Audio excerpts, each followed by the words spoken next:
Assalamualaikum warahmatullahi wabarakatuh. Alhamdulillah alladzi bini'matihi tatimmus shalihat. Segala puji bagi Allah Jalla Jalaluh yang karena nikmatnya kebaikan-kebaikan menjadi sempurna. Yang karena rahmatnya niat-niat baik hamba dapat terlaksana. Yang karena karunia-Nya cita-cita dan keinginan serta apa yang diimpikan dapat menjadi kenyataan. Sejatinya la haula wala quwwata illa billah. Allahumma salli wa sallim ala abdika wa rasulika sayyidina wa maulana Muhammadin wa ala alihi wa ashabihi ajma'in. Amma ba'd. Jemaah rahimakumullah. Kembali kita berjumpa untuk belajar lagi. Dan belajar lagi. Dan kemudian belajar lagi. Karena sejatinya menuntut ilmu itu minal mahdi ilal lahad. Menuntut ilmu itu dari buayan sampai ke liang lahat. Manusia mencari harta tak kenal lelah. Mencari kuasa tak kenal capek. Tapi menuntut ilmu banyak alasan. Dan terkadang kembali kepada ketidaktahuan dia. Bahwa sejatinya untuk mendapatkan dunia dan akhirat itu membutuhkan ilmu. Berapa banyak orang yang dalam hidupnya membuat pelanggaran. Kemudian pelanggaran lagi. Lalu ketika mendapatkan teguran dia beralasan aku gak tahu, aku gak ngerti. Kita lihat seorang polisi yang mendapati seorang pengendara melanggar rambu-rambu lalu lintas. Dia ditangkap, dia diberhentikan, kemudian ditanya kenapa engkau melakukan itu.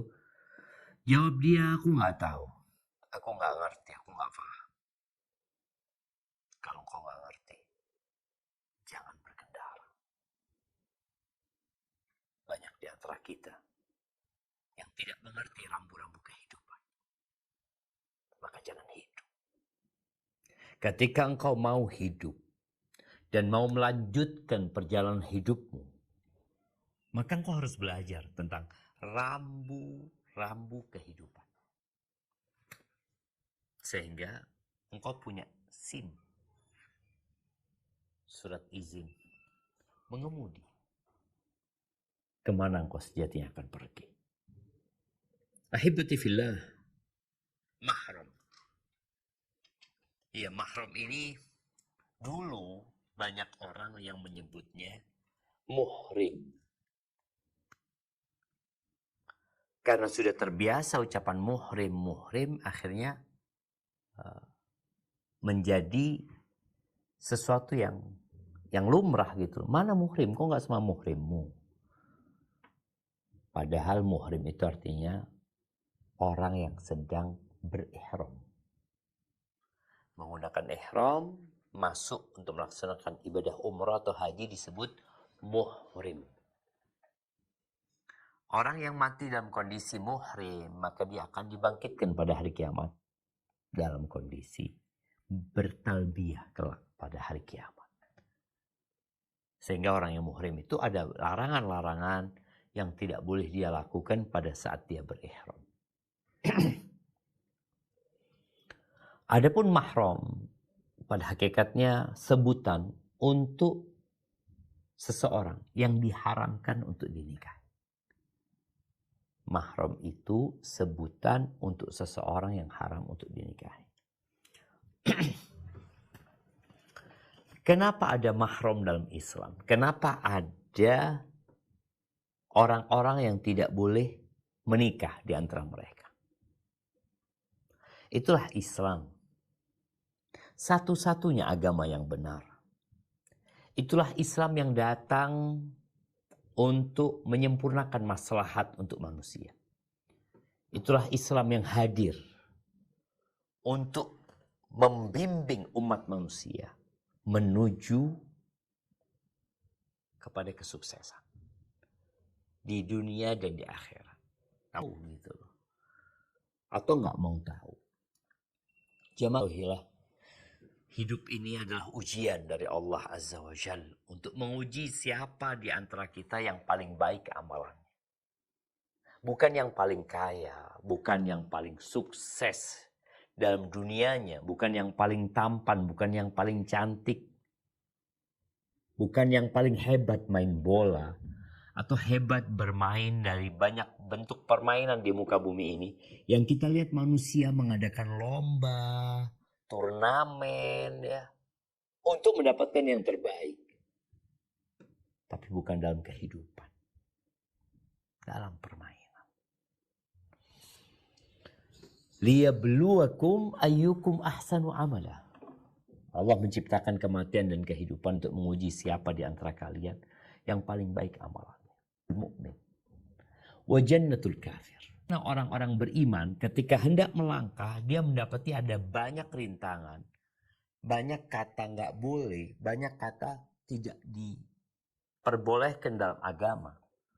Sama seperti rambu-rambu dalam jalanan. Berapa banyak rambu-rambu yang menunjukkan tidak boleh. Tidak boleh berhenti, tidak boleh menyalip, tidak boleh menghidupkan klakson, tidak boleh menggunakan handphone, tidak boleh ngobrol ketika menyetir. Ada banyak aturan yang semua aturan ini dianggap oleh sebagian manusia memberatkan. Ada aturan yang berkaitan dengan lampu merah ya, traffic lamp itu ya. Lampu yang menunjukkan merah, nggak boleh jalan, kuning, hijau baru jalan. Loh, kenapa ada itu? Itu memberatkan, itu menyusahkan, itu membuat kita terlambat. Kan jalan-jalan kita, kenapa kita harus diatur seperti itu? Untuk keselamatan diri. Untuk keselamatan tubuh kita, kita ikutin aturan yang ada itu. Bagaimana untuk keselamatan jiwa ragamu kelak di akhirat? Ya mau nggak mau harus ikut rambu-rambu yang ditetapkan dalam agama kita. Di antara fitnah terbesar adalah wanita buat kaum laki-laki. Allah Azza wa Jalla berfirman di surat Ali Imran ayat 14. Coba kita baca. Nah.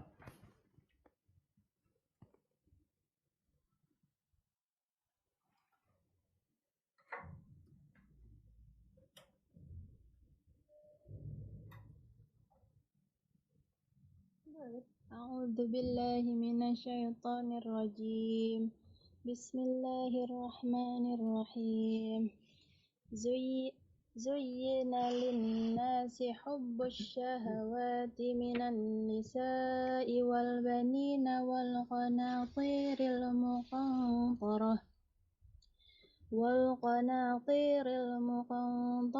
من الذهب والفضة والخيل المسومة والأنعام والحرث ذلك متاع الحياة الدنيا والله عنده حسن المآب. Dijadikan indah bagi manusia aneka kesenangan yang berupa perempuan, anak-anak, harta benda yang bertimbun, tak terhingga berupa emas, perak, kuda pilihan, binatang ternak, dan sawah ladang. Itulah kesenangan hidup di dunia dan di sisi Allah lah tempat kembali yang baik. Allahu Akbar. Telah ditumbuhkan di diri kita kecintaan kepada hal-hal yang menyenangkan tadi. Wanita. Tapi ada aturan ternyata. Ada perintah untuk menundukkan pandangan. Ini berkaitan dengan wanita. Berkaitan dengan anak. Ada aturannya juga. Kapan itu anak jadi milikmu, kapan itu bukan anakmu. berkaitan dengan harta benda. Yang manusia kalau sudah rakus, dia lupa dengan aturan. Dia tidak kenal halal dan haram. Padahal hidup ini ujian. Dan kau tidak lama hidup di muka bumi ini. Fitnah wanita adalah fitnah terbesar buat kaum laki-laki. Bahkan Nabi SAW mengatakan, "Ma taraktu fitnatan asyadda au adarra ala rijal minan nisa." Aku belum pernah meninggalkan fitnah, ujian yang lebih berbahaya buat kaum laki-laki daripada wanita. Sehingga ada aturan nih, mahram. Kenapa harus ada mahram? Untuk menyelamatkan semuanya. Dan siapa mahram kita? Itu pembahasan kita. Di hadis yang diriwayatkan Imam Bukhari dan Muslim berkaitan dengan mahram. Rasulullah SAW mengatakan, "La tusafirul mar'atu illa ma'adhi mahram." Nggak boleh seorang perempuan safar kecuali dengan mahramnya. Wala yudkhal 'alaiha illa wa ma'aha mahram. Dan nggak boleh masuk-masuk ke tempat perempuan kecuali bersama perempuan ini ada mahramnya. Nggak boleh masuk-masuk tuh. Berduaan sama perempuan yang bukan mahramnya nggak boleh. Faqala rajulun ya Rasulullah. Kemudian ada seorang laki-laki yang mengatakan, "Ya Rasulullah, inni uridu an akhruja fi jaishi kada o kada." Wahai Rasulullah, aku punya rencana untuk ikut dalam pasukan ini dan pasukan ini. Wa imra'ati turidul hajj. Istriku mau berangkat haji. Mana yang harus aku lakukan? Kata Nabi SAW, "Ukhruj ma'ha." Udah engkau berangkatlah haji bersama perempuan itu, bersama istrimu. Kemudian Nabi SAW mengatakan, "La yakhluwanna ahadukum bimra'atin fa inna syaitana thalithuhum." Janganlah seorang di antara kalian itu berduaan dengan seorang wanita kecuali setan adalah yang ketiga. Di hadis lain dikatakan, "Ala la yakhluwanna rajulun bimra'atin la tahillu lahu." Enggak boleh ya seorang laki-laki berduaan dengan wanita yang tidak halal buat dia. Fa inna thalithahuma syaitan. Melainkan yang ketiganya adalah syaitan. Illa mahram. Kecuali mahram. Enggak apa-apa berduaan. Jamaah rahimakumullah. Berkaitan dengan mahram ini, kita akan mendapatkan kalimat mahram, kita akan mendapatkan al-muharramat fin nikah. Kenapa dilarang menikah dengan mahram? Ya, kalau bicara kenapa, maka kita bicara hikmah Allah Azza wa Jal, yang terkadang hikmahnya sangat banyak sekali dan hanya sedikit mungkin yang kita bisa ungkap.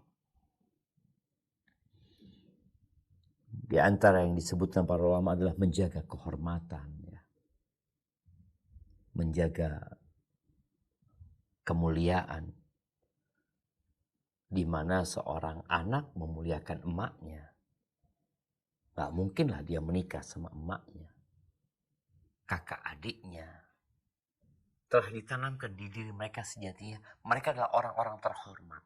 Mereka adalah manusia-manusia yang harus aku agungkan, harus aku muliakan. Maka nggak ada menikah sama mereka. Dan dahulu kita tahu belum ada manusia. Yang ada cuma Nabi Adam dan Hawa. Lahirlah dari Hawa anaknya Hawa. Dan disebutkan dalam beberapa tafsir bahwasanya Hawa ketika melahirkan selalu kembar dua, laki dan perempuan. Maka yang lahir di kandungan pertama itu nggak boleh menikah. Kakak beradiknya itu nggak boleh menikah. Saudara ini boleh menikah dengan yang di kandungan selanjutnya. Itu aturan dahulu ketika belum ada manusia. Sampai kemudian manusia sudah banyak. Mereka sudah dapat memilih dengan siapa mereka menikah. Karena memang sejatinya laki-laki memiliki syahwat. Yang harus disalurkan, ya ada aturannya. Siapa mahram kita? Maka Allah sebutkan di surat An-Nisa ayat 22, 23. Kita akan baca. Tafadhol.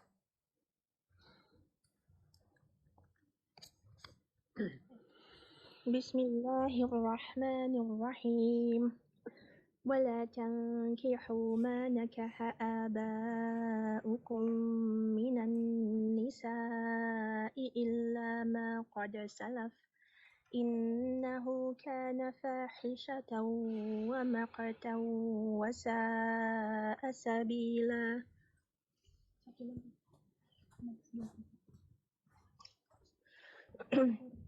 حرمت عليكم أمهاتكم وبناتكم وأخواتكم وعماتكم وخالاتكم وبنات الأخ وبنات الأخت وأمهاتكم اللاتي أرضعنكم وأخواتكم من الرضاعة وأمهات نسائكم وربائكم اللاتي Warabaibukum. وربائبكم اللاتي في حجوركم من نسائكم اللاتي دخلتم بهن فإن لم تكونوا دخلتم بهن فلا جناح عليكم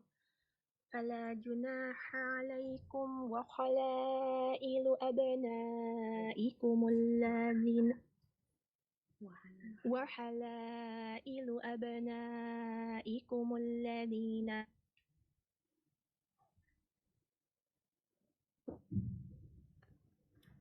جمعوا بين الأختين إلا ما قد سلف إن الله كان غفورا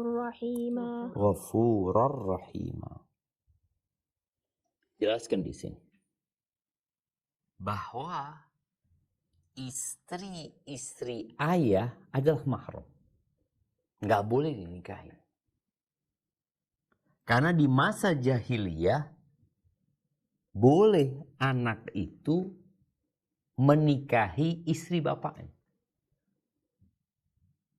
Karena boleh jadi istri bapaknya ini umurnya lebih muda daripada anaknya. Mungkin saja. Apalagi di masa jahiliyah yang memang mereka boleh menikah sampai ke 10 bahkan lebih. Maka ada sahabat Nabi radhiyallahu ta'ala anhu yang masuk Islam, dia punya istri 10. Maka kata Nabi SAW, engkau ceraikan 6, engkau 4 saja yang boleh.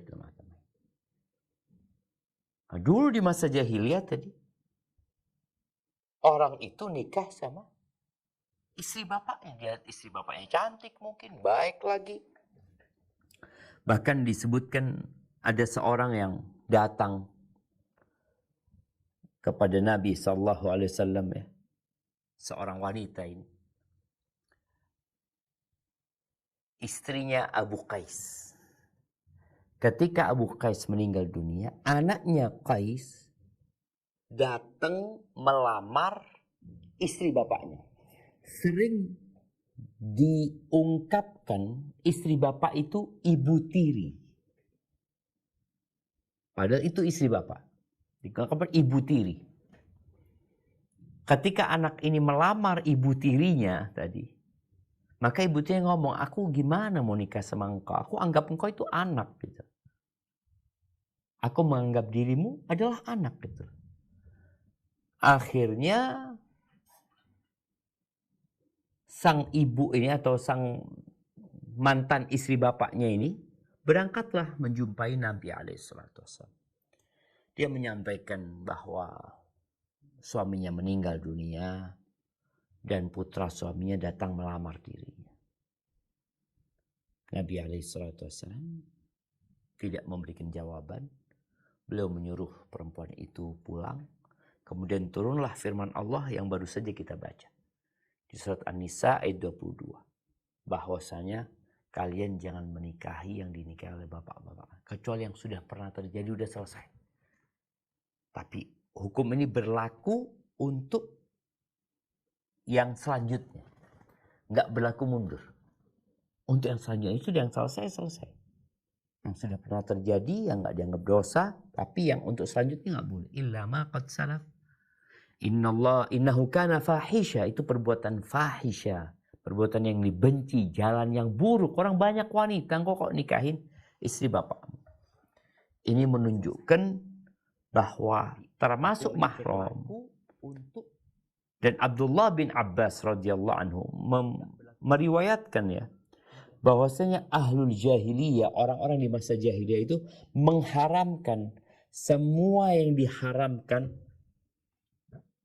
oleh Allah Azza wa Jal, yang bentar lagi kita akan baca, kecuali dua yang mereka tidak mengharamkannya. Yang pertama istri-istri ayah mereka, yang kedua poligami dengan kakak dan saudara. Dengan kakak beradik. Dia nikahin kakaknya, nikahin adiknya. Itu tidak boleh dalam Islam. Tapi di jahiliyah mereka melakukan itu. Dan subhanallah, ini bukan perkara yang ringan ya. Ini jalan yang buruk sekali. Dan sesuatu yang seharusnya tidak terjadi. Baik.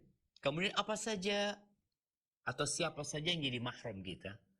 Yang tadi ketika kita bicara safar, kita boleh safar sama dia, kita boleh berduaan sama mereka. Siapa saja sih? Nah, kita akan baca arti terjemahan dari ayat 23 di surat An-Nisa. Silahkan. Dari saudara-saudaramu yang diharamkan atas kamu menikahi ibu-ibumu, anak-anak perempuanmu, saudara-saudara perempuanmu, saudara-saudara perempuan ayahmu, saudara-saudara perempuan ibumu, anak-anak perempuan dari saudara laki-lakimu, anak-anak perempuan dari saudara perempuanmu, ibu yang menyusuimu, saudara-saudara perempuan sesusuan, ibu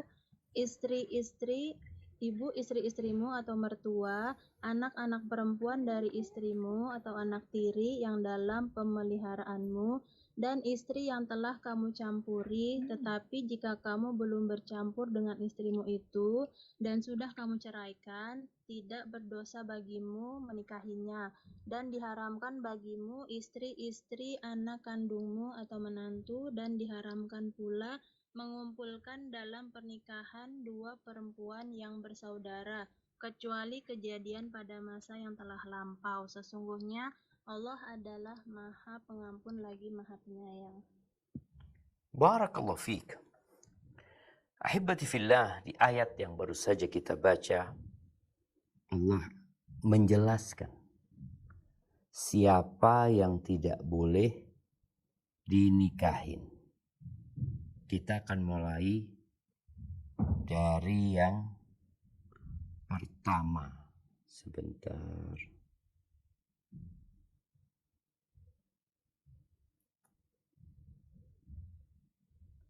Nah. Jadi yang diharamkan, yang jadi mahram ya. Yang jadi mahram ini pertama, mahram ini ada dua. Ada mahram yang selama-lamanya, ada mahram yang nggak permanen. Ada mahram yang permanen, ya ini selama-lamanya dia nggak boleh dinikahi. Jadi ada mahram yang tidak permanen, dia tidak boleh dinikahin.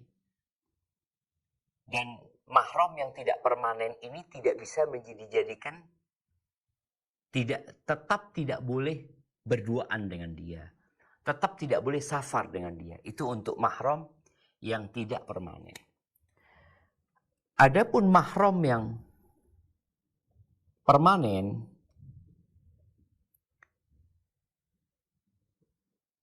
bismillah. Bentar, anak ingin Mahram yang permanen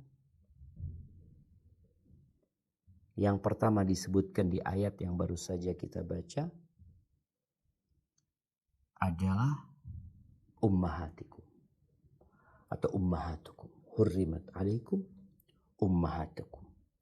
Ibu kalian. Jadi ini mahram yang permanen di mana seorang sampai kapanpun tidak boleh menikahi ibunya sendiri.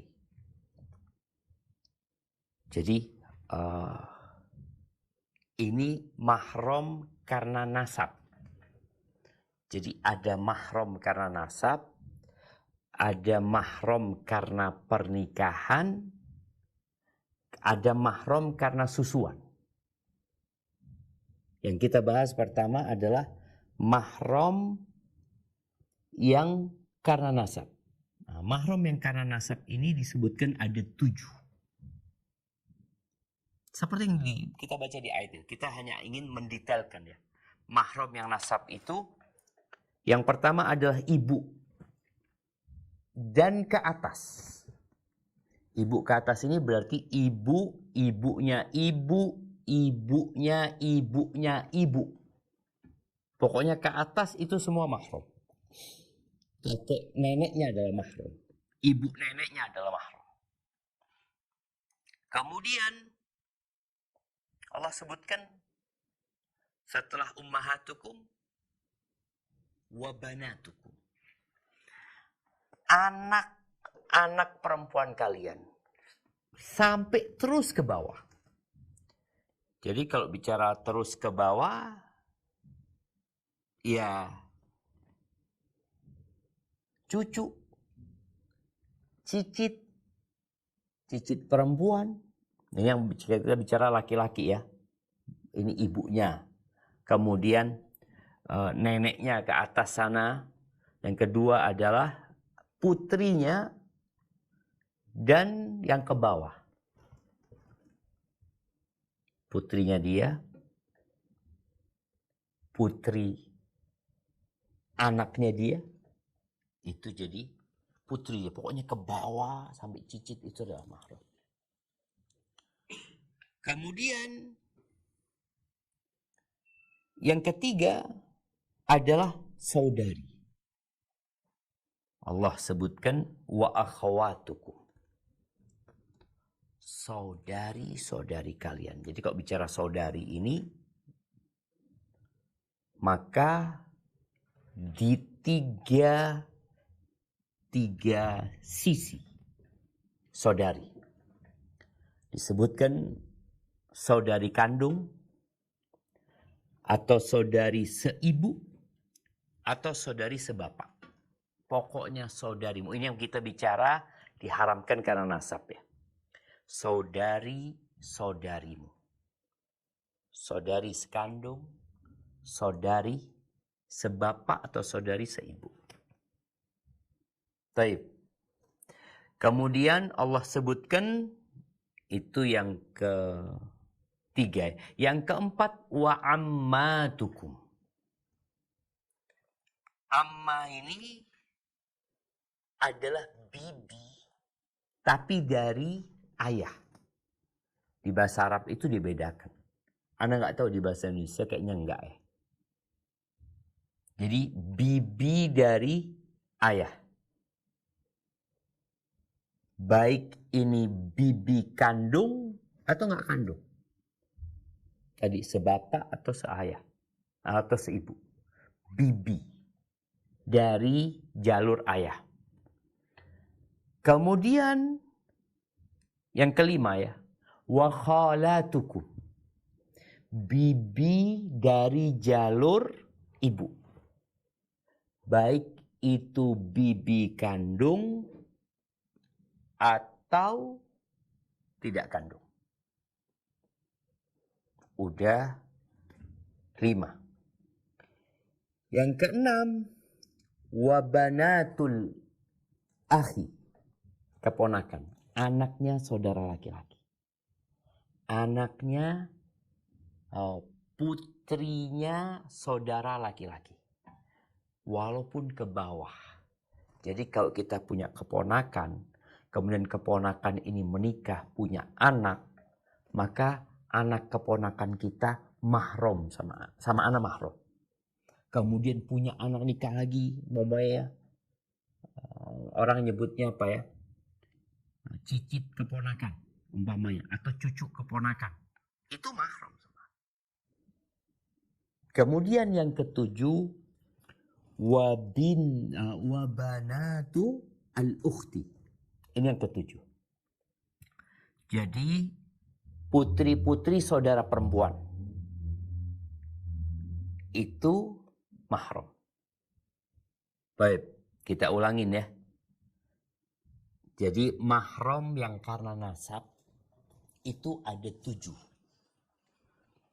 Yang pertama adalah ibu ke atas, putri kita ke bawah, saudari-saudari kita, baik itu kandung, sebapak, seibu.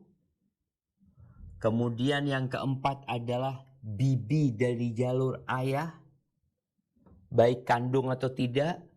Kemudian bibi dari jalur ibu, ini disebut khala, itu kandung atau tidak. Kemudian yang keenam adalah putri-putri saudara laki-laki ke bawah, dan juga putri-putri saudari perempuan itu ke bawah. Apa dalilnya? Yang tadi sudah kita baca, dan ijma para ulama atas hal ini. Tapi ada satu permasalahan karena kita bicara anak ya. Bagaimana dengan anak zina? Kan disebutkan putri-putri kalian. Ini anak zina gimana gitu loh. Ini bapaknya ngaku berzina dan itu anaknya, kalau sekarang mungkin tes DNA betul itu anaknya dia. Anak zina tapi anak di luar nikah. Maka pendapat jumhur ulama mahram. Nggak boleh dinikahi. Walaupun tidak dinasabkan kepada bapaknya menurut pendapat jumhur ulama.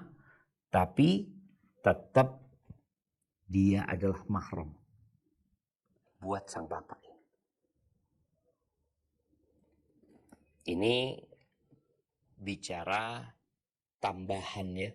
Tambahan pembahasan tentang anak zina. Baik. Pembahasan yang kedua, kalau tadi mahram disebabkan nasab, adalah yang mahram disebabkan adanya pernikahan. Jadi mahram. Gimana? Kalau mahram dari nasab itu kan sejak lahir ya. Ada mahram yang terjadi di tengah perjalanan kehidupan. Disebabkan adanya pernikahan. Yang pertama adalah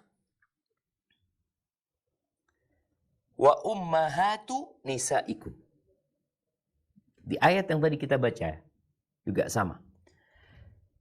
Yaitu ibunya istri. Ibunya istri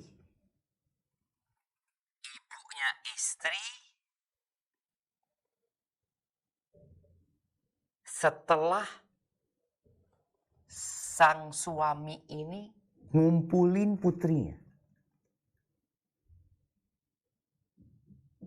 Nah, ibunya istri setelah dia masuk sama putrinya. Itu jadi mahram. Nah, wa ummahatu nisaikum yang Allah sebutkan ya. Apabila sudah masuk sama putrinya, maka jadi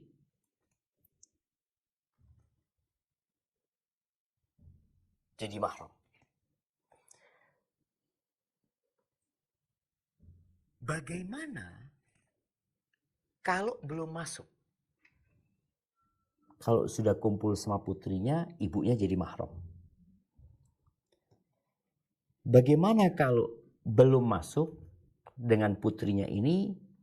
Di sini ada khilaf di antara para ulama ya. Tapi jumhur ulama berpendapat sejatinya ibunya istri itu jadi mahram dengan akad saja. Dengan akad nikah. Umpamanya ana menikah dengan putrinya Ibu Nur umpamanya.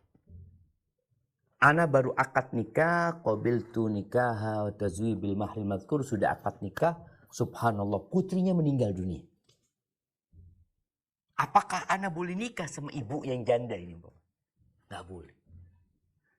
Jadi dengan ayat yang tadi kita baca, wa ummahatu nisaikum, dan ibu istri-istri kalian itu sekedar akad nikah itu haram sudah.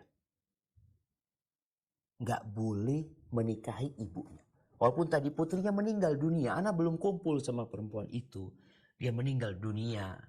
Kemudian ya kadangkala nih anak, ya sudah putrinya nggak ada, emaknya nggak apa-apa, umpamanya nggak boleh. Dengan sekedar akad, maka itu sudah jadi mahram. Itu ibunya istri. Jadi sekedar akad nikah haram.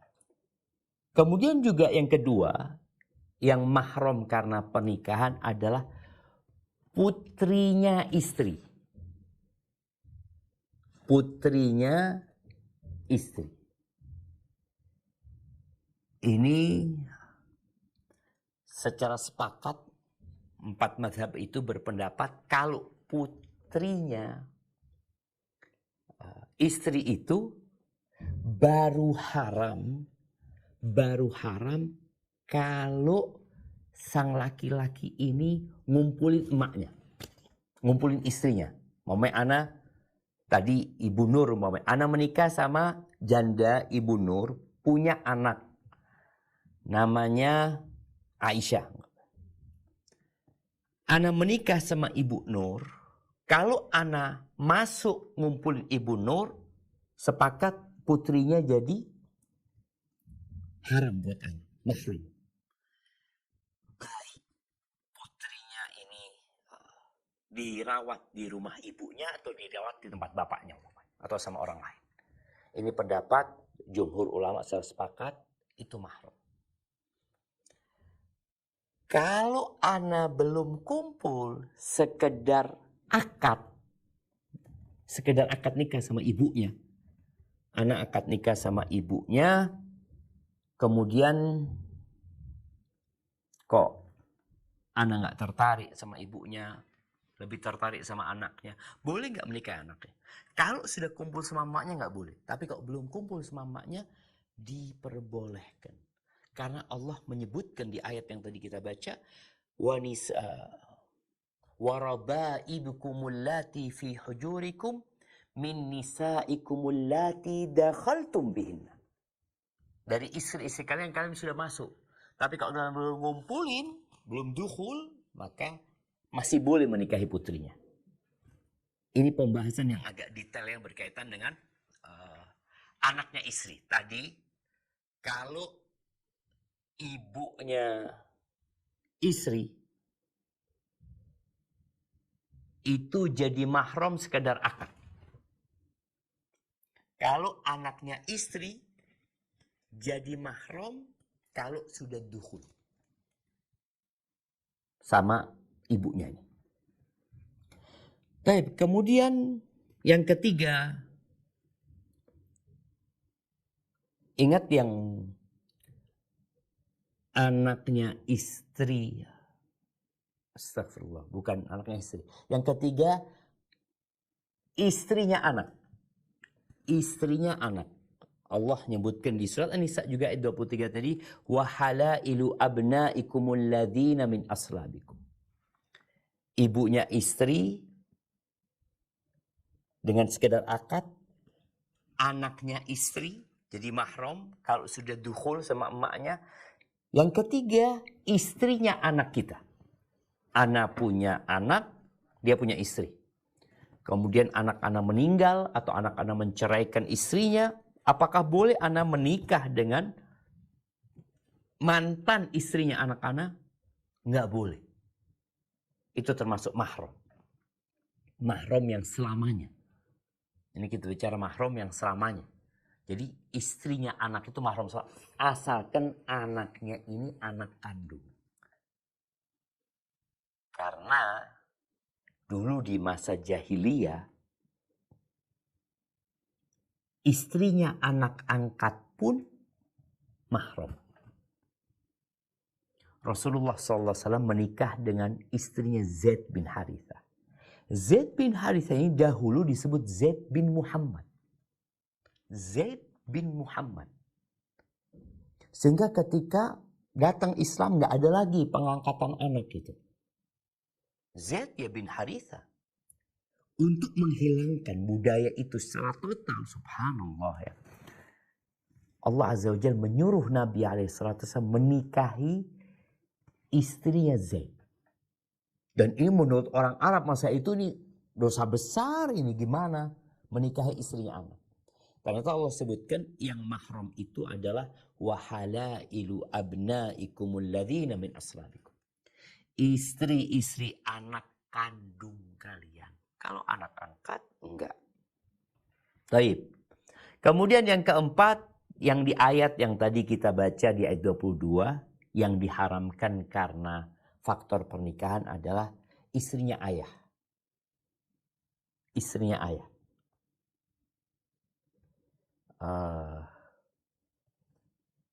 Ibunya istri, anaknya istri, ibunya istri, anaknya istri, istrinya anak, istrinya bapak. Ini mahram disebabkan pernikahan. Baik. Kita sudah sebutkan yang mahram disebabkan nasab, kemudian yang mahram disebabkan pernikahan. Yang ketiga, mahram yang sebabnya adalah susuan.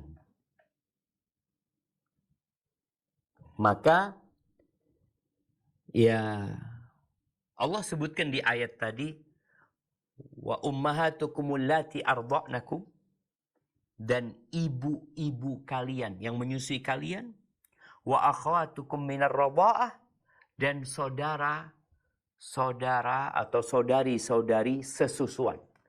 Itu mahram. Dan kemudian siapa saja gitu, apakah ibu sama saudara saja, sama saudari saja yang mahram? Dikarenakan faktor susuan ini, ternyata Nabi SAW menjelaskan di hadis riwayat Bukhari dan Muslim, beliau mengatakan yahrumu minar radha' ma yahrumu minan nasab.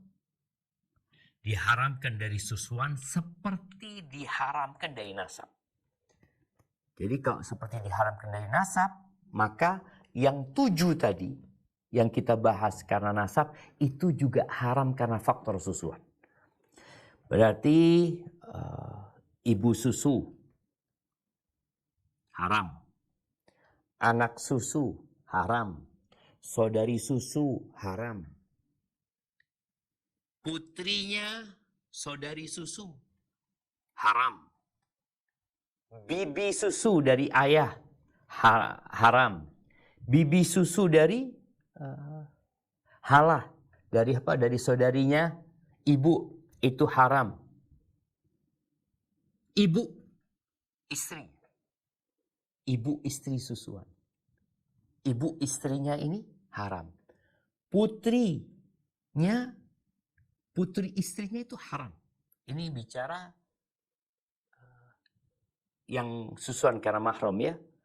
Sama seperti istrinya bapak susunya, istri bapak susunya itu haram, kemudian istri anak susunya itu juga haram.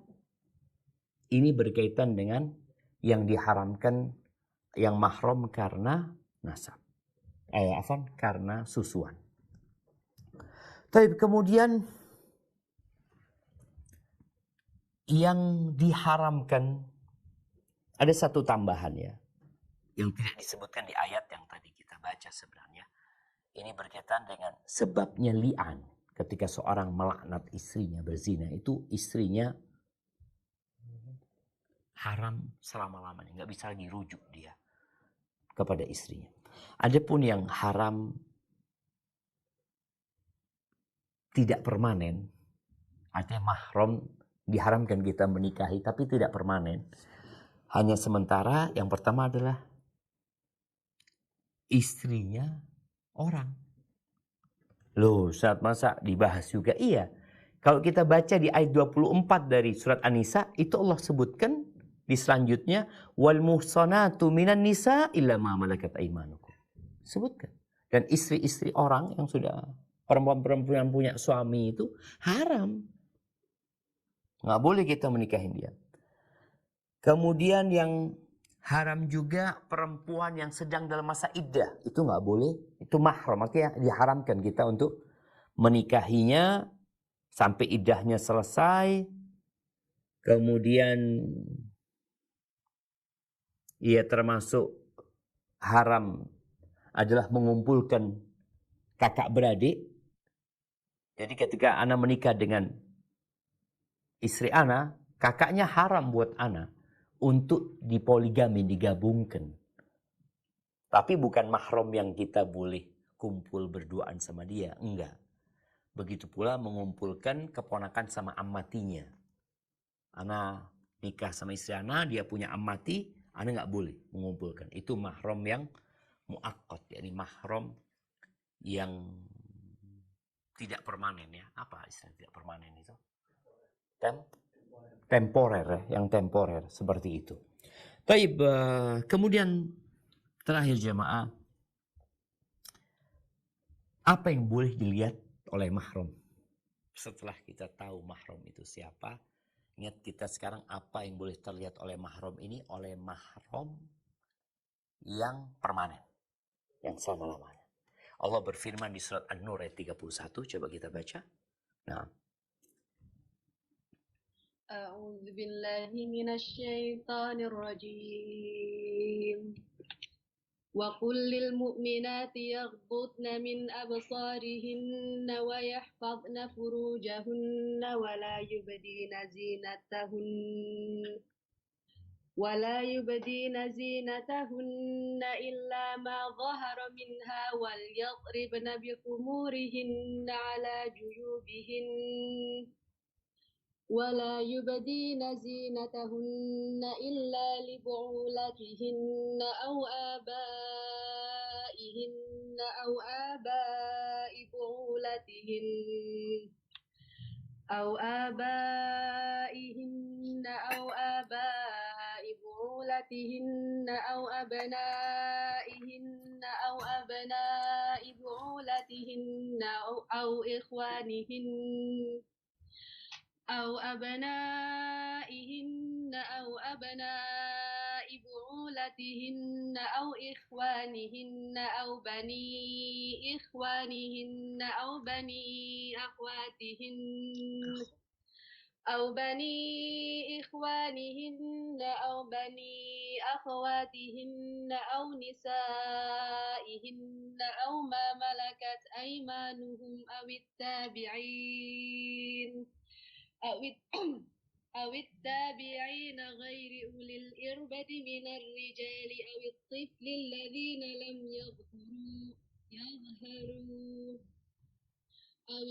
الذين لم يظهروا على عورات النساء ولا يضربن بأرجلهن ليعلم ما يخفين من زينتهن وتوبوا إلى الله جميعا أيها المؤمنون لعلكم تفلحون. Dan katakanlah kepada para perempuan yang beriman, agar mereka menjaga pandangannya dan memelihara kemaluannya. Dan janganlah menampakkan perhiasannya atau auratnya kepada yang biasa terlihat, kecuali yang biasa terlihat. Dan hendaklah mereka menutupkan kain kerudung ke dadanya. Dan janganlah menampakkan perhiasannya atau auratnya kecuali kepada suami mereka, atau ayah mereka, atau ayah suami mereka, atau putra-putra mereka, atau putra-putra suami mereka, atau saudara-saudara laki-laki mereka, atau putra-putra saudara laki-laki mereka, atau putra-putra saudara perempuan mereka, atau para perempuan sesama Islam mereka, atau hamba sahaya yang mereka miliki, atau para pelayan laki-laki tua yang tidak mempunyai keinginan terhadap perempuan, atau anak-anak yang belum mengerti tentang aurat perempuan. Dan janganlah mereka menghentakkan kakinya agar diketahui perhiasan yang mereka sembunyikan. Dan bertobatlah kamu semua kepada Allah, wahai orang-orang yang beriman, agar kamu beruntung.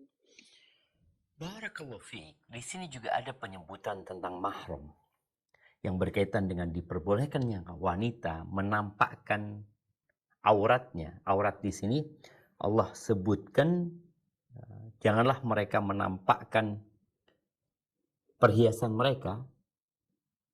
Ini perhiasan mereka yang tersembunyi. Kalau perhiasan yang di luar itu ya kecuali memang biasa nampak pakaiannya kelihatan ya, buat orang-orang nggak bisa ditutupin. Tapi ada perhiasan tersembunyi seperti kalung ya. Karena sebagian orang sekarang kalungnya ditaruh di luar bajunya. Padahal kalung itu sebenarnya di dalam baju. Ketika seorang wanita di rumah dan dia buka kerudungnya, kelihatan kalungnya di lehernya, kelihatan antingnya di telinganya, kelihatan mungkin gelangnya.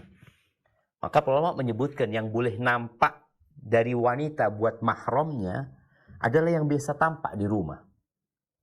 Sebagian ulama mengatakan ya sampai ke lengannya itu boleh nampak, lehernya dia pakai kalung, kelihatan telinganya, kakinya. Sebagian mengatakan betisnya boleh terlihat, sebagian mengatakan betisnya nggak boleh terlihat. Itu siapa yang boleh melihat itu? Allah sebutkan di sini. Yang pertama disebutkan di sini adalah suaminya boleh ngelihat itu. Kemudian bapaknya. Kemudian siapa? Mertuanya, bapak suaminya.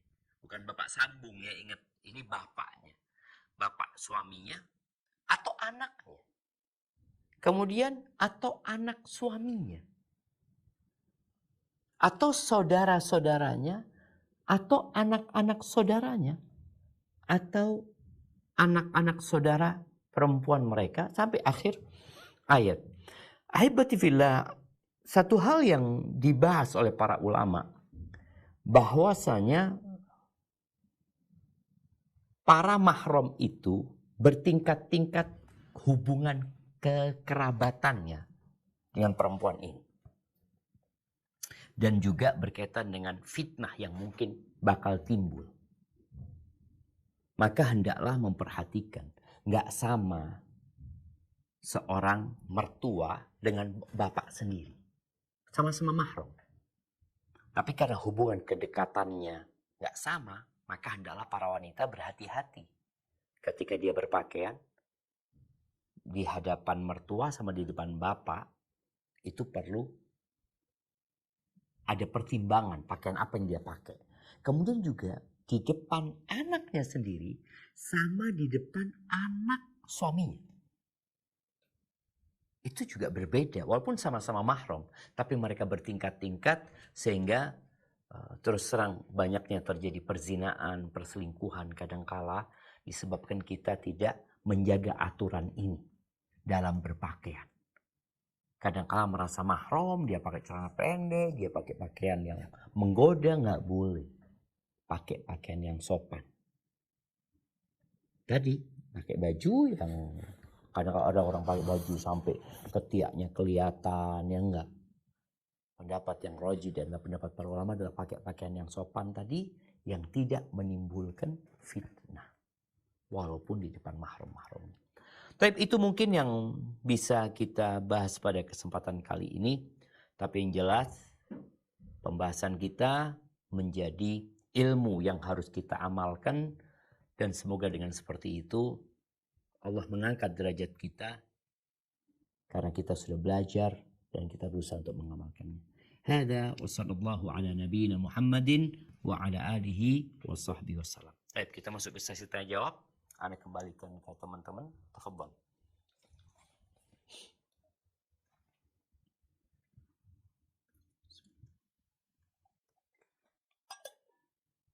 Barakallahu fiik Ustadz, kami dari Brisbane.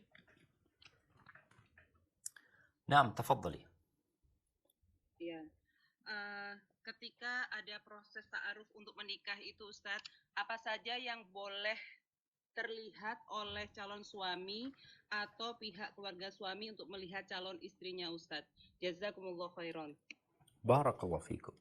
Baik, di sini ada dua orang yang melihat. Yang pertama adalah calon suami. Yang kedua, keluarga calon suami. Pertama, ketahuilah kalau keluarga calon suami ini perempuan, ya sudah, dia sesama perempuan. Aurat perempuan sama perempuan, itu boleh dilihat. Kalau bersama calon suami, apa yang boleh dilihat? Memang ada khilaf di antara para ulama dalam hal ini. Anda melihat pendapat yang lebih pertengahan di antara mereka adalah melihat yang memang membuat dia tertarik dengan perempuan ini. Apa yang biasanya membuat dia tertarik? Ya wajahnya, rambutnya umpamanya, kemudian kakinya mungkin sampai betis, dia mau lihat betis perempuan itu. Karena ada, maaf, mungkin ada perempuan yang betisnya besar ya, karena betis itu menunjukkan tentang postur tubuh perempuan tersebut. Jadi pakaian rumah lah, dia pakaian rumah, silakan dinadhor. Tapi syarat nadhor itu juga nggak sembarangan. Yang pertama memang ada niatan menikah dengan perempuan ini. Yang kedua, ada harapan diterima. Ada niatan dan berharap kayaknya cocok, dan kemudian ada harapan diterima. Tapi kalau kayaknya nggak mungkin diterima, ya udah jangan nadhor. Karena engkau nadhor sesuatu yang haram sebenarnya. Nadhor kepada perempuan yang tadi disebutkan itu haram sebenarnya hukumnya, tapi diperbolehkan karena ada hajat, ada keperluan. Karena dikhawatirkan kalau dia nggak nadhor, nanti rumah tangganya nggak harmonis, akhirnya terjadi perceraian. Itu tidak diinginkan. Keluarga laki dari calon mempelai nggak boleh ngeliat apa-apa, nggak boleh. Karena yang mau menikah ini, si laki satu ini aja yang boleh ngelihat tadi. Nadhor syar'inya itu. Adapun buat yang perempuan silahkan. Ada hal-hal yang memang ingin dilihat secara khusus ya. Anak ingat kadang-kala perempuan itu punya aib. Punya aib. Maaf, mungkin ada cacat sejak lahir di pundaknya ada sesuatu ya. Seperti itu. Biar keluarganya yang perempuan yang lihat. Kemudian bisa menjelaskan. Tapi penting ya, nadhor ini penting. Karena walaupun nggak wajib nadhor itu, Nabi SAW menganjurkan. Karena itu akan lebih memantapkan keinginan dia untuk menikah. Dan tidak ada lagi kekecewaan setelah pernikahan. Dengan ngelihat yang ingin dilihat. Dia ingin lihat, aku kepingin lihat rambutnya istriku itu kayak apa sih. Karena kan ada perempuan yang rambutnya lurus. Sedangkan laki-laki ini aku nggak suka perempuan rambut lurus ya. Dia suka rambutnya yang gelombang umpamanya. Atau ada yang sebaliknya seperti itu. Maka tadi diperbolehkan melihat ke perempuan itu atau ke calon istri dia itu. Dia dengan pakaian rumahnya yang sopan. Hadza wallahu a'lam bissawab. Assalamualaikum Ustaz, pertanyaan dari Ford. Waalaikumsalam warahmatullahi wabarakatuh. Assalamualaikum Ustaz. Waalaikumsalam warahmatullahi wabarakatuh. Tanya tentang pernikahan. Apakah seorang laki-laki muslim bisa menikah dengan seorang non-muslim? Dan apakah mereka menikahnya secara Islam atau tidak? Terus begini, kalau kita dapat undangan yang menikah ini beda agama antara muslim sama non-muslim, itu kita mesti gimana ya Ustaz? Terima kasih Ustaz. Assalamualaikum. Waalaikumsalam warahmatullahi wabarakatuh. Iya, berkaitan dengan menikah dengan non-muslim, ada beberapa perincian dalam masalah ini. apabila wanitanya muslimah, maka insya Allah kita semua paham ya. Seorang muslimah tidak boleh menikah dengan non-muslim. Ini masalah insya Allah disepakati oleh para ulama, walaupun ada usaha dari beberapa orang-orang liberal yang seakan-akan ingin menunjukkan keindahan Islam, bahwasanya nggak apa-apa, padahal ini masalah bukan masalah yang baru dan sudah selesai dibahas oleh para ulama. Jadi kalau wanita muslimah nggak boleh menikah dengan non-muslim. Tapi laki-laki muslim boleh menikah dengan wanita ahlul kitab. Wanita ahlul kitab. Tidak semua non-muslim, tapi khusus menikah dengan wanita ahlul kitab, yaitu dari kalangan Nasara atau dari kalangan Yahudi. Dengan catatan wanita itu wanita baik-baik ya, bukan seorang pezina, bukan seorang pelacur yang dia nikahin. Tapi wanita baik-baik cuma dia non-muslim. Boleh menikah dengan wanita non-muslim. Siapa yang menikahkan? Ya bapaknya dia, karena dia sama-sama dia non-muslim, ya bapaknya non-muslim, bapaknya yang menikahkan. Beda kalau anak itu muslimah, bapaknya non-muslim. Bapak yang kafir nggak bisa jadi wali buat anaknya yang muslimah. Tapi kalau sama-sama kafir ya mereka saling mewarisi di antara mereka, mereka dapat menjadi wali. Dalilnya apa? Dalilnya Allah sebutkan di surat Al-Ma'idah ya. Ayat 4. Di ayat 5 afwan. Al-Ma'idah ayat 5. Mohon ditampilkan. Surat Al-Ma'idah ayat 5. Surat Al-Ma'idah ayat 5. Di sini Allah menjelaskan itu diperbolehkan, dihalalkan. Kita nggak boleh ya sembarangan mengatakan ini halal, ini haram. Siapa kita?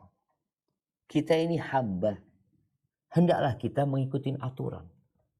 Sebagaimana seorang tadi kita bicara rambu-rambu lalu lintas, engkau harus ikut aturan yang ada, bukan engkau ngarang. Baik, kita akan baca. Tafadhal. Nah.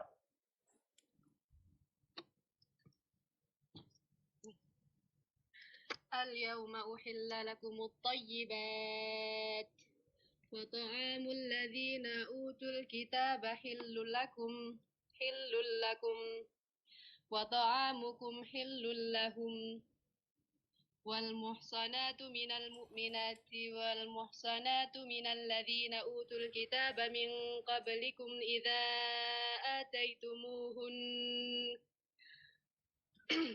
إذا آتيتموهن أجورهن محسنين غير مسافحين ولا متخذي أخدان ومن يكفر بالإيمان فقد حبط عمله وهو في الآخرة من الخاسرين. Pada hari ini dihalalkan bagimu segala yang baik-baik. Makanan sembelihan ahli kitab itu halal bagimu, dan makananmu halal bagi mereka. Dan dihalalkan bagimu menikahi perempuan-perempuan yang menjaga kehormatan di antara perempuan-perempuan yang beriman, dan perempuan-perempuan yang menjaga kehormatan di antara orang-orang yang diberi kitab sebelum kamu. Apabila kamu membayar mas kawin mereka untuk menikahinya, tidak dengan maksud berzina, dan bukan untuk menjadikan perempuan piaraan. Barang siapa kafir setelah beriman, maka sungguh sia-sia amal mereka dan di akhirat dia termasuk orang-orang yang rugi. Barakallahu fiik. Jelas di sini tentang dihalalkannya menikahin wanita ahlul kitab. Walaupun tidak dianjurkan ya, dihalalkan, dan itu beresiko sebenarnya. Karena Nabi SAW ketika memberikan arahan kepada para sahabat, wanita dinikahin karena 4 hal, yang keempat karena faktor agamanya. Gimana engkau menikah dengan ahlul kitab? Bagaimana dengan anak-anakmu nantinya? Ada banyak yang jadi pertimbangan. Harapannya memang dia itu masuk Islam nanti ketika suaminya memberikan contoh yang baik ya. Ya Allah jamaah ya. Ini para istri juga ya. Para istri hendaklah selalu memberikan contoh yang baik ya. Karena ada kisah seorang pembantu. Ini seorang syekh cerita, kayaknya di Arab sana. Mereka punya pembantu non-muslim, ada di rumah mereka. Suaminya ini, suami keluarga itu, setiap Jumat selalu memberikan voucher pulsa ya, buat pembantunya itu. Agar dia bisa telepon keluarganya. Dulu kan masih voucher yang dari, cut yang digesek tuh ya. Setiap Jumat dia kasih. Setelah bertahun-tahun, akhirnya suami lagi pulang, istrinya ngomong, ya ada satu hal yang menakjubkan di rumah kita. Apa? Pembantu kita mau masuk agamamu, kata dia. Gimana ceritanya? Dia ngomong, aku mau masuk ke agama suamimu, kata dia. Loh, agama suamiku sama dengan agamaku, kata dia. Enggak sama, kata dia. Enggak sama. Suamimu itu tiap Jumat dia ngasih aku ya, memperkenankan untuk telepon sama keluarga. Sedangkan kalian mempekerjakan aku siang malam, suruh kerja terus, kata dia. Akhirnya dia tertarik untuk masuk ke agama suaminya. Maka tolong tunjukkan agama Islam, agama yang indah tadi. Harapannya ketika seorang laki-laki yang faham agama, yang ngerti agama, menikah dengan wanita ahlul kitab, harapannya mudah-mudahan dia masuk Islam. Walaupun ketika dia nggak masuk Islam pun pernikahannya tetap sah. Karena ada sahabat-sahabat yang menikah, bahkan dikatakan Utsman bin Affan itu menikah dengan Furaifisa ya. Itu ketika dia masih non-muslim. Tapi kemudian dia masuk Islam nantinya dan menjadi seorang muslimah yang kuat. Kalau kita diundang sama saudara kita yang muslim, yang menikah dengan muslim, boleh kita datang. Karena kita diundang sama saudara kita selama di tempat acara itu tidak ada kemungkaran. Alhamdulillah. Seperti itu. Hadza wallahu a'lam bissawab. Barakallahu fiik Ustadz dari Sydney. Naam, tafadhali. Wa fik wa barak. Begini Ustadz, misalnya bapak kita yang umurnya udah tua gitu ya Ustadz, di atas 80 tahun, mau menikah dengan perempuan sekitar umur 50-60 misalnya Ustadz. Tapi bapak kita ini udah tua Ustadz, terus kalau secara kasat mata pantasnya tidak kumpul gitu ya Ustadz. Nah, apakah anak-anaknya ini menjadi mahram istrinya bapak? Karena nggak mungkin nanya gitu Ustadz. Dalam artian nggak mungkin nanya apa? Melihat rambut, nanya masa bapak kumpul enggak gitu kan nggak mungkin ya Ustadz. Maksudnya loh, gini, kalau tunggu, istrinya bapak itu mahram, mau kumpul nggak kumpul, istrinya bapak itu mahram. Oh, katanya kalau nggak kumpul berarti ke anak-anaknya nggak mahram. Itu gimana Ustaz? Jadi bicara dukhul, masuk ya. Ini bicara masuk itu. Masuk itu pokoknya udah sekamar ya, di kamar itu sebagai suami istri. Urusan dia melakukan itu atau tidak, itu bukan urusan kita. Tapi kalau sudah dukhul, maka memang para ulama berbeda pendapat ya dalam masalah. Tapi Anda lihat pendapat yang lebih rajih, ketika sitar sudah ditutup, pintu sudah dikunci, mereka sudah berduaan di sana, maka itu adalah istrinya bapak. Iya. Seperti itu. Baik, Ustaz. Kirain iya, oke. Jazakallah khair. Iya, jadi nggak perlu diperiksa kumpul nggak, itu istrinya bapak. Jadi kalau sudah pintu ditutup, mereka sudah berduaan, kemudian jamaah. Ini buat anak-anak ya. Orang tua kita ketika sudah berumur dan dia nggak punya istri, nikahkan dia. Nikahkan. Boleh jadi dia tidak berpikir urusan ranjang, tapi dia butuh ada orang yang mendampingi dia. Boleh jadi dia menginginkan ada orang yang bisa seperti istrinya yang dulu, yang merawat dia, yang itu tidak bisa dilakukan sama anak-anaknya. Anak-anaknya tidak bisa dan tidak akan pernah bisa menjadi seperti istri. Tetap ada batasan-batasan. Kalau sudah jadi istri, nggak ada batasan-batasan. Hadza wallahu a'lam bissawab. Nah.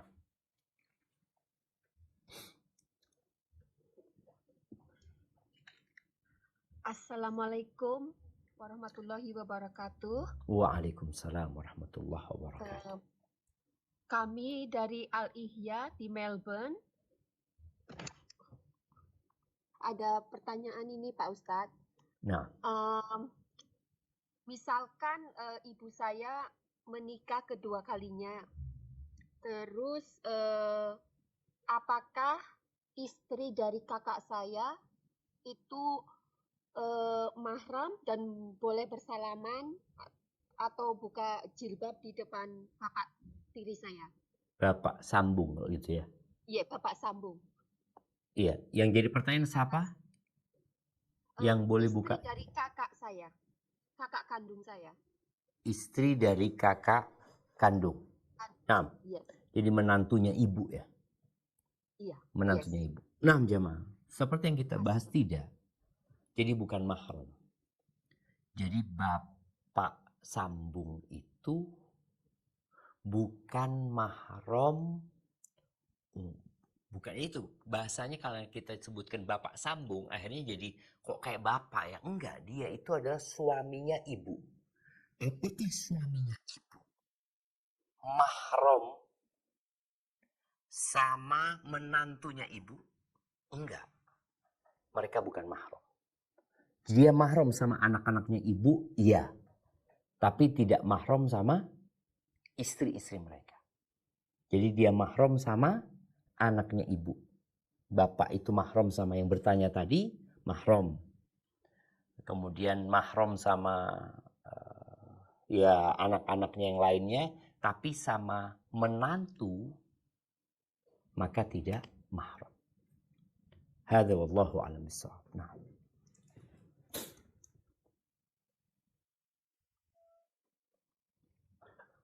Assalamualaikum Ustadz dari Canberra. Waalaikumsalam warahmatullahi wabarakatuh. Pertanyaannya, sering kita mendengar pendapat bahwa anak laki-laki itu milik ibunya sampai kapanpun. Mohon diberi penjelasan Ustadz, karena yang beredar arti dari tersebut itu ada yang menyatakan bahwa sampai kapanpun ibu itu merupakan tanggung jawab anak laki-laki. Atau ada juga pendapat yang mengatakan bahwa apabila dalam rumah tangganya nanti anak laki-laki itu secara materi kekurangan, itu masih menjadi tanggung jawab si ibu. Nah, itu bagaimana Ustadz? Mohon penjelasannya. Terima kasih. Jazakallah khair. Insyaallah barakallahu fiik. Iya. Yang pertama berkaitan dengan anak ya. Anak ini mau laki, mau perempuan, mau sudah menikah, mau belum menikah, anak-anak itu punya kewajiban berbakti kepada ayah bundanya. Bukan hanya ibu saja. Kepada ayah bundanya. Mau anak laki-laki atau anak perempuan. Mau sudah menikah atau belum menikah.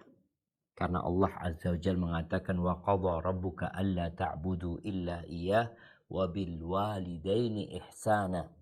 Jadi perintah untuk berbakti kepada kedua orang tua itu kepada semua anak. Baik.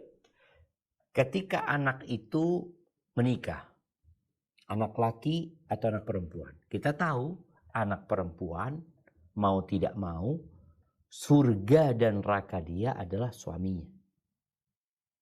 Sehingga dia wajib taat, patuh sama suaminya.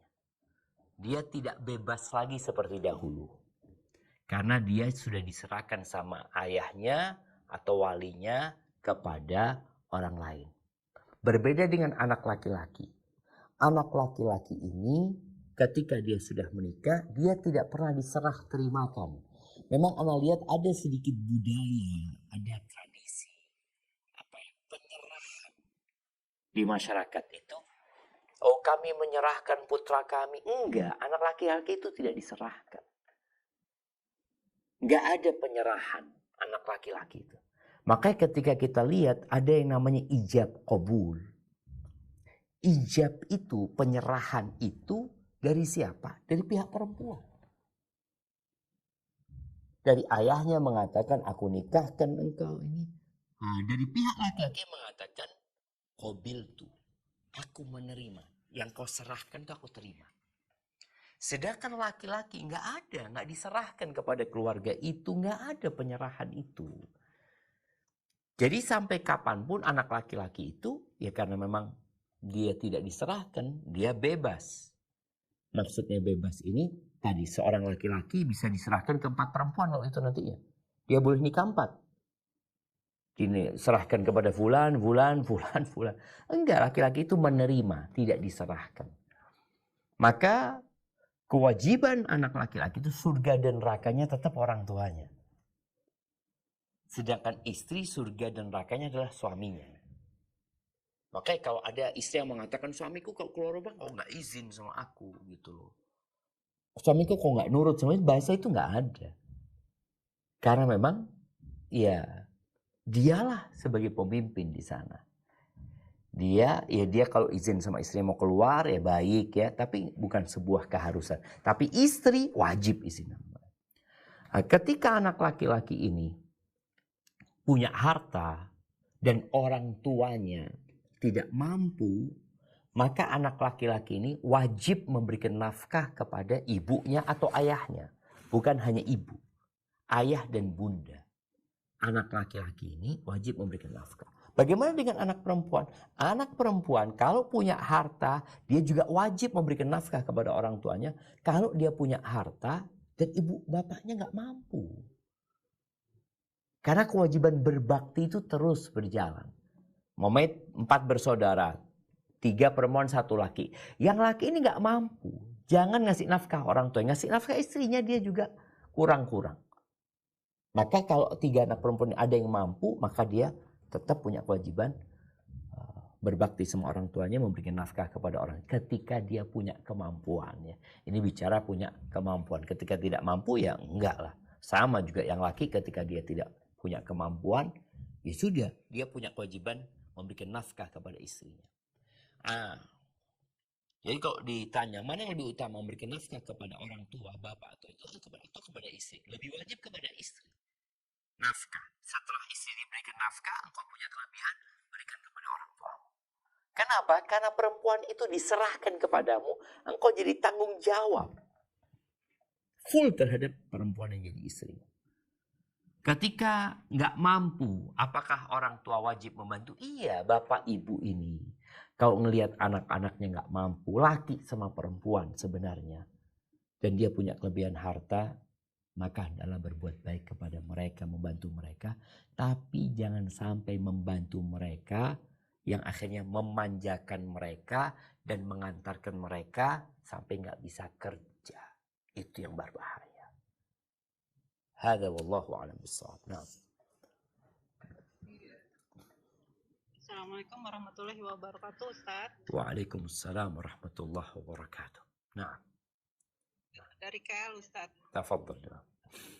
Ingin bertanya, apakah batasan aurat wanita terhadap wanita lainnya yang non-muslim, Ustaz? Apakah disamakan dengan perempuan atau laki-laki, Ustaz? Jazakallahu khair. Nah, masalah ini ada khilaf di antara para ulama ya. Berkaitan dengan ayat yang tadi kita baca di surat An-Nur ya. Di ayat 31. Di mana Allah Azza wa Jal menyebutkan au nisaihim atau wanita-wanita mereka. Apakah wanita-wanita mereka ini khusus buat wanita muslimah saja? Sehingga para ulama mengatakan ya terhadap wanita non-muslim auratnya berbeda. Tapi banyak ulama mengatakan enggak. Aurat wanita sesama wanita itu sama. Sama. Artinya karena berkaitan dengan wanita mau dia muslim atau non-muslim ya secara naluri syahwat ya enggak gitu. Ini secara hukum asal ya. Walaupun dengan adanya atau tersebarnya LGBT kita perlu lebih berhati-hati lagi. Namun perlu diperhatikan. Kalau ada wanita non-muslim, jadi pendapat yang rajih buat ana ya setelah ana menimbang itu perempuan non-muslim sama muslim sama. Auratnya, batasan auratnya. Tapi ada catatan. Kalau kita tahu wanita non-muslim ini bakal menceritakan kepada suaminya, ini yang dikhawatirkan. Kenapa para ulama lebih memilih berbeda auratnya? Karena boleh jadi ada wanita-wanita non-muslim yang ketika dia melihat tubuh kita, dia ceritakan kepada suaminya, dia ceritakan kepada laki-laki karena dia nggak bertakwa kepada Allah Azza wa Jalla. Maka hendaklah dalam kondisi seperti itu kita menutup aurat terhadap wanita-wanita non-muslim yang dikhawatirkan nanti mereka akan menceritakan kepada orang lain. Hadza wallahu a'lam bissawab. Assalamualaikum Ustadz, Barakallahu Fiik, ini dari Brisbane. Naam, tafadhal ya. Maaf Ustadz, ini mungkin di luar tema. Mau bertanya, apakah dibolehkan ketika kedua orang kita meninggal, kemudian meninggalkan waris, dan kita tahu salah satu dari saudara kita itu mungkin akan menghabiskan uang itu, misalnya apakah berjudi dan sebagainya seperti itu. Apakah dibolehkan kita menahan warisnya si orang ini dengan maksud ingin memberikan sedikit-sedikit untuk supaya si orang ini tidak langsung menghabiskannya, begitu Ustaz? Jazakallah khairan. Allahu Akbar, barakallahu fiik. Ya jemaah. Jadi kalau bicara hajar, jadi ada dalam bahasa agama kita itu hajar artinya menahan seorang yang bodoh.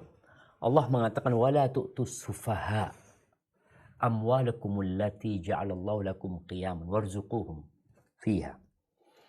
Kalian jangan berikan harta kalian kepada orang-orang bodoh. Ini berkaitan dengan waris sebenarnya kepada anak-anak yatim. Jangan dikasih harta kalau mereka masih bodoh. Ketika mereka masih bodoh, kalau dikasih harta ini dia habiskan, maka kita nggak boleh memberikan harta itu kepada mereka. Perlu adanya pelatihan, bukan pelatihan ya, percobaan. Lalu menyebutkan, jadi anak-anak yatim tadi, yang ahli waris itu. Walaupun sebenarnya mengatakan, kalau dia sampai tua belum ngerti tentang uang dan dia akan menghambur-hamburkan uang itu, maka tetap perlu adanya penahanan. Memang sebenarnya proses itu nanti boleh jadi dari pengadilan ya yang menahan uang tersebut. Tapi kalau memang tidak ada pengadilan itu, boleh jadi dari pihak keluarga yang mungkin memang melihat anak ini kalau dikasih uangnya maka akan habis buat judi. Maka boleh dari pihak keluarga menyelamatkan harta tersebut. Jadi dia tetap dikasih hartanya sesuai dengan yang dia butuhkan. Sampai dia waras, sampai dia ngerti, baru diberikan hartanya. Wallahu a'lam. Seperti itu yang anda fahami. Jadi hajar itu sebenarnya tadi boleh jadi dari pihak pemerintah yang melakukan penertiban ya, supaya anak-anak itu tidak menghambur-hamburkan uangnya, tapi dari wali, dari keluarga juga diperbolehkan, sehingga jangan sampai anak itu dikasih harta dan hartanya habis, kemudian dia akan merongrong keluarganya lagi, dan ini menjadi penyakit di masyarakat nantinya. Dan juga para orang tua, kalau tahu anaknya itu belum jangkep akalnya, anaknya itu belum faham uang ini mahal, uang ini berharga, orang ini nyarinya capek, maka anak itu jangan kasih uang kecuali untuk kebutuhan dia. Percobaannya itu coba kasih 100.000 itu anak. Anak-anak dikasih 10.000 masih ada sisanya, ini dikasih 100.000 habis. Oh berarti belum faham dia. Jadi seperti itu, wallahu a'lam bishawab. Nah.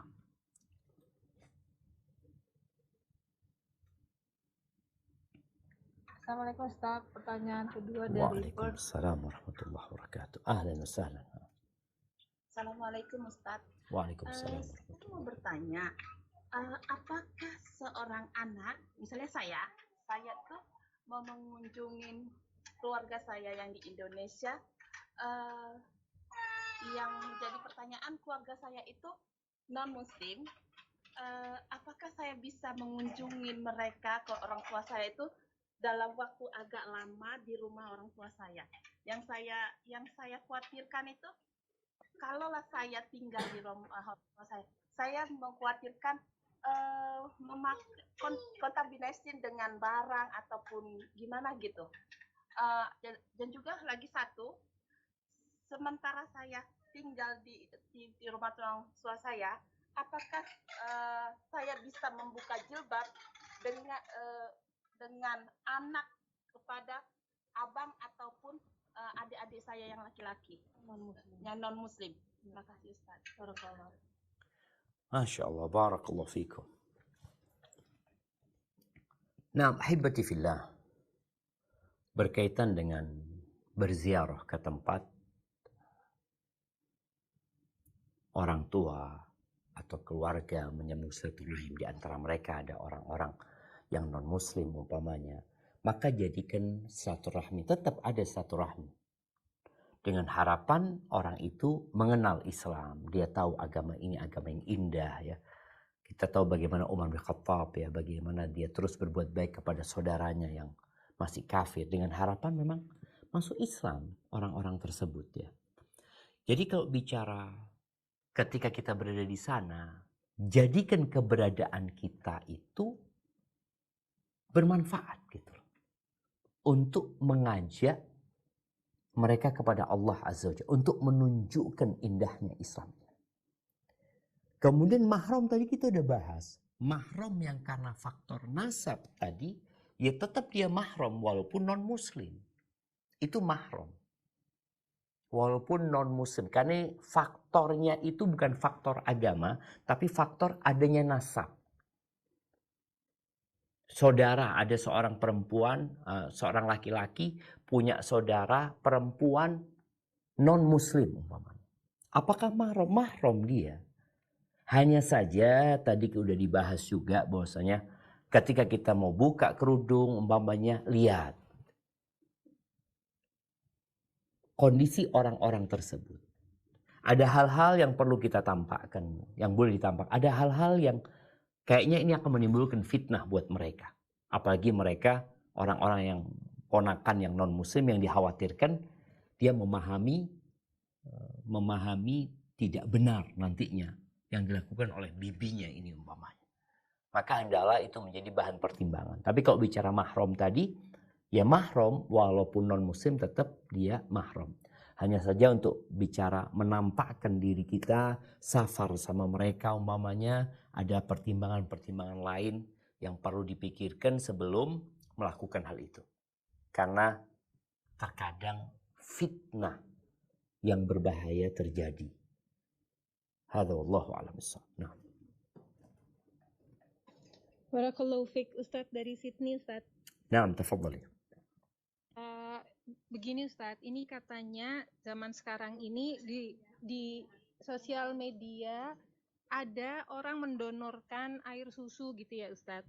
Wallahu a'lam alasannya apa, tapi ada aja gitu yang ngambil donor air susu itu. Nah, kalau nanti ada kemungkinan kita nggak tahu one day jadi saudara sepersusuan tapi berjodoh, itu gimana Ustadz? Gimana cara ininya? Barakallahu. Masya Allah, barakallahu fiik. Iya jemaah, kemarin di Dewan Fatwa Perhimpunan Al-Irsyad kita sempat membahas masalah Bank ASI ya. Bank ASI yang akhirnya fatwa yang dikeluarkan itu tidak merekomendasikan. Karena memang dikhawatirkan terjadinya permasalahan yang tadi ditanyakan. Pemahroman yang gak jelas nantinya. Kalau nanti menikah sesama saudara susu gimana. Kecuali memang ada penataan dan penertiban untuk memastikan semua itu.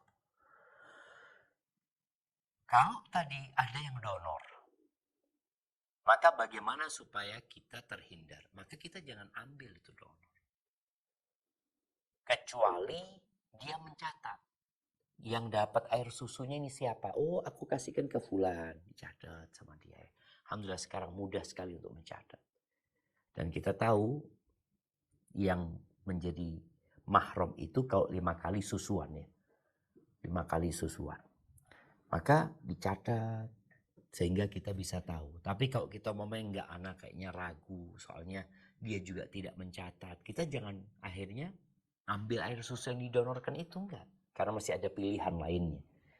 Dan Ana berharap ya ke depan ini, sekarang ini ada yang namanya daycare ya. Daycare itu tempat penitipan anak ya. Kalau boleh jadi nanti di daycare itu ada ibu susu yang memang digaji untuk menyusui. Ibu susu inilah yang nanti akan mencatat fulan, termasuk saudara susunya, dicatat sama dia. Sehingga dia dapat, bukan hanya dapat air susunya, tapi juga dapat menyusunya. Yang di situ ada manfaat dan hikmah ya, yang besar sekali. Hadza wallahu a'lam bissawab. Kita ke pertanyaan terakhir sepertinya, tafadhol. Assalamualaikum warahmatullahi wabarakatuh. Waalaikumsalam warahmatullahi wabarakatuh. Nah. Kita dari Melbourne, Pak Ustadz. Ini ada pertanyaan.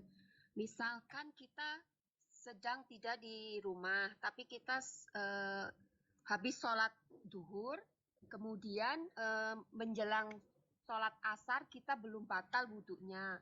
Terus apakah kita boleh berwudhu kembali, tapi kita tidak usah atau diperbolehkan membasuh telapak kaki kita saja, atau bagaimana Pak Ustadz?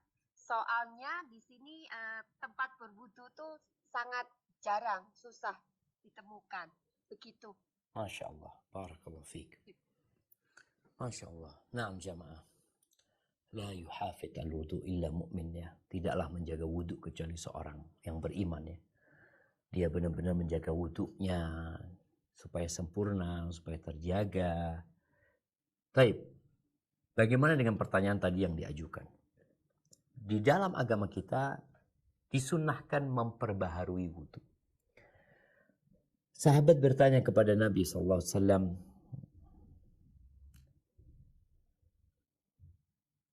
tunggu ana lupa dengan hadisnya. Apakah kita wudu dari sesuatu ya? Nabi SAW mengatakan insyi'ta, kalau engkau mau. Kalau engkau mau. Artinya diperbolehkan orang itu memperbaharui wudu. Dia tidak batal, tapi dia memperbaharui wudu. Ya, apakah kita berwudu dari daging onta? Kata Nabi, ya berwudu. Daging kambing kalau engkau mau silahkan. Makanya yang diwajibkan berwudu dari makan daging adalah daging onta menurut sebagian madhab ya. Seperti madhab Hambali. Tapi kalau makan daging kambing, silahkan. Kalau engkau mau wudu, boleh. Tapi engkau nggak mau wudu, nggak apa-apa.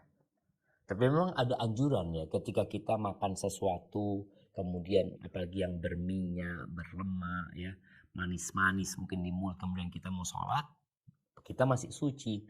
Hendaklah kita kumur-kumur untuk membersihkan di mulut kita, supaya sholatnya kita lebih khusyuk ya. Dan jangan sampai kita sholat, kita makan sesuatu nantinya. Seperti itu. Jadi kalau bicara mau memperbaharui wudu, silahkan. Tapi kalau nggak mau wudu nggak apa-apa. Anda mau cuci kaki aja Ustaz, nggak apa-apa. Tapi kan bukan wudu gitu loh. Mau cuci tangan, mau cuci kaki, mau cuci mulut, mau membasuh wajah supaya kelihatan seger, nggak apa-apa juga. Tapi tidak disebut wudu.